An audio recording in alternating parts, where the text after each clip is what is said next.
صباح الورد. أهلا بيكم في قناة حدوتة ديزني. ايه رأيكم نحكي النهاردة فيلم موانا؟ وحكايتنا بتبدأ مع الجدة وهي بتحكي أسطورة الإله تيفيتي، إله الرزق، وإزاي ماوي سرق قلبها، لكنه بعدها بيتعرض لهجوم من وحش الحمم تيكا وبيضيع القلب في أعماق المحيط. ودي بقى موانا، بنت زعيم الجزيرة، واللي بتكون دايما عندها شغف عشان تعرف ايه اللي بعد المحيط.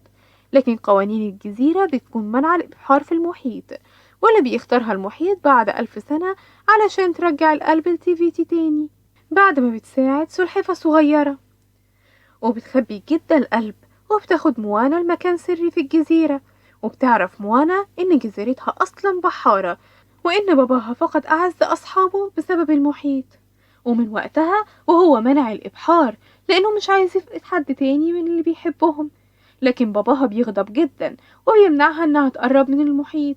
وبتتعب الجدة جدا، وقبل ما بتموت بتدي القلب لموانا علشان ترجعه لتيفيتي. وبتقرر موانا إنها تبحر وتوصل لبعد المحيط، وترجع القلب لتيفيتي من تاني، وتنقذ أهل جزيرتها من القحط والجوع. وبتسافر موانا مع ديكها هي، وبتوصل موانا بمساعدة المحيط للجزيرة اللي عليها ماوي، وبتطلب منه إن يجي معاها ويرجعوا القلب لتيفيتي، لكنه بيرفض وبيحاول يحبسها في الكهف وبيسرق القارب بتاعها. لكن موانا بتقدر تهرب، وبتلحق ماوي بمساعدة المحيط، وبيبحروا سوا، وبيهاجمهم قراصنة على شكل جوز الهند وبيحاولوا إنهم يسرقوا القلب. لكن موانا بمساعدة ماوي بتقدر إنها تسترد القلب من تاني. وبعدها بيقرر ماوي نصف الإله إنه يرجع القلب لتيفيتي بعد ما يستعيد خطافه اللي بيديله القوة. وبتروح موانا وماوي للمكان اللي بيعيش فيه السلطعون العملاق اللي سرق خطاف ماوي، واللي كانت هوايته إنه يجمع الحاجات الثمينة.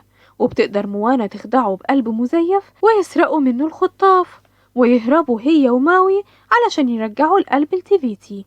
وبيوصلوا للجزيرة بتاعة تيفيتي، وبياخد ماوي القلب وبيروح علشان يرجع القلب.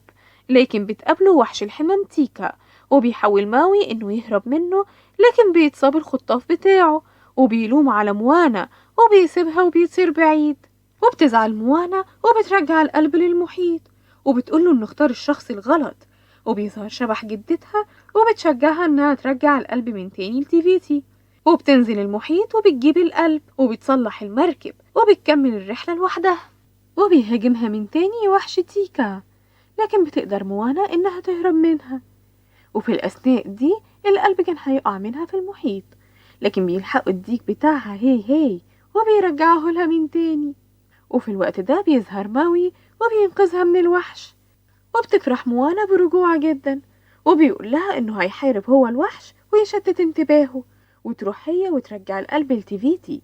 وبتحاول تيكا انها تمنع موانا انها توصل لتيفيتي، لكن بيحاربها ماوي وبيساعدوا المحيط. وبتوصل موانا لمكان تيفيتي، لكن مش بتلاقيها موجودة. وبتكتشف موانا ان وحش الحمم تيكا هي تيفيتي، لكن بعد ما اتسرق القلب منها. وبترفع موانا القلب وبتشوف تيكا شعاع النور اللي خارج من القلب، وبتمشي موانا في اتجاه تيكا وبتوصل لها، وبتقدر ترجع لها القلب من تاني. وبتنطفي كل الحمم وترجع تيفيتي لشكلها من تاني. وبيعتذر لها ماوي عن سرقته للقلب وبتسامحه تيفيتي، وبتهديه خطاف تاني غير اللي اتكسر في الحرب. وبترجع موانا لجزيرتها بعد ما انتهت معاناتهم من الجفاف والجوع، وبيسمح لهم الملك انهم يبحروا من تاني تحت قيادة موانا.